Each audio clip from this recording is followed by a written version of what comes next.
Hello friends, welcome back to our channel. എല്ലാവർക്കും ഇന്നത്തെ വീഡിയോയിലേക്ക് സ്വാഗതം. ഇന്നത്തെ വീഡിയോ ഹിരോഷിമ നാഗസാക്കി ദിനവുമായി ബന്ധപ്പെട്ട് കൊച്ചു കൂട്ടുകാർക്ക് വളരെ എളുപ്പത്തിൽ പഠിക്കാൻ പറ്റുന്ന ഒരു പ്രസംഗമായിട്ടാണ് ഞാൻ വന്നിട്ടുള്ളത്. കൂട്ടുകാരെങ്കിലും എൻ്റെ വീഡിയോ ആദ്യമായിട്ടാണ് കാണുന്നതെങ്കിൽ വീഡിയോ കണ്ട് ഇഷ്ടമാവുകയാണെങ്കിൽ ദയവേത് ചാനൽ സബ്സ്ക്രൈബ് ചെയ്യാൻ മറക്കരുത് കേട്ടോ. മാന്യ സദസ്സിന് നമസ്കാരം. ബഹുമാനപ്പെട്ട അധ്യാപകരെ, പ്രിയ കൂട്ടുകാരെ, ഇന്ന് ഓഗസ്റ്റ് 6 ഹിരോഷിമ ദിനം. 79 വർഷങ്ങൾക്ക് മുൻപ് ഇതേ ദിവസമാണ് ജപ്പാനിലെ ഹിരോഷിമയിൽ മരണം താണ്ഡവ നൃത്തമാടിയത്. 1945 ഓഗസ്റ്റ് 6 തിങ്കളാഴ്ച രാവിലെ 8:15 ജപ്പാനിലെ ഹോൺഷു ദ്വീപിലെ നഗരമായ ഹിരോഷിമയിൽ അമേരിക്ക ലോകത്തെ ആദ്യ അണുബോംബ് വിട്ടത്.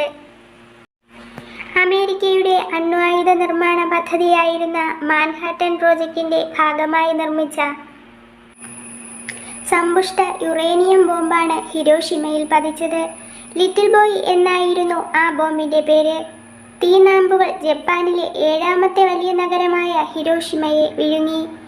15,000 കിലോ ടൺ TNT ശേഷിയുള്ള ബോംബ് കരിച്ചു കളഞ്ഞത് 13 ചതുരശ്ര കിലോമീറ്റർ വരുന്ന ജനവാസ മേഖലയെയാണ്. ആ നഗരത്തിലെ നിരപരാധികളായ കുട്ടികളും സ്ത്രീകളുമടക്കമുള്ള 71,000 ജനങ്ങൾ തൽക്ഷണം തീനാമ്പുകളേറ്റ് കരിഞ്ഞു വീണു. പൊള്ളലും മുറിവുമേറ്റ അനേകായിരങ്ങൾ നീറുന്ന വേദന സഹിച്ച് പിന്നീടുള്ള ദിനങ്ങളിൽ പിടഞ്ഞു മരിച്ചു. അണുവികിരണങ്ങളുടെ ദുരന്തം പേറി പിന്നീട് ജനിച്ചവരടക്കമുള്ള ലക്ഷങ്ങൾ ജീവച്ഛവങ്ങളായി. കെട്ടിടങ്ങളും വ്യവസായശാലകളും തകർത്ത് ബോംബ് ഹിരോഷിമയെ നിലം പരിശാക്കി. ഇന്നും ലോകമനസാക്ഷിയെ നടുക്കുന്ന മനുഷ്യ സൃഷ്ടിയായ ഒരു വലിയ ദുരന്തത്തിന്റെ ഓർമ്മയാണ് ആഗസ്റ്റ് 6 ഹിരോഷിമയും.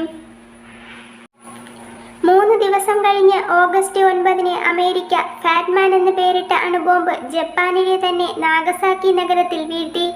നാശം വിതച്ച മനുഷ്യ സൃഷ്ടിയായ മറ്റൊരു ദുരന്തം.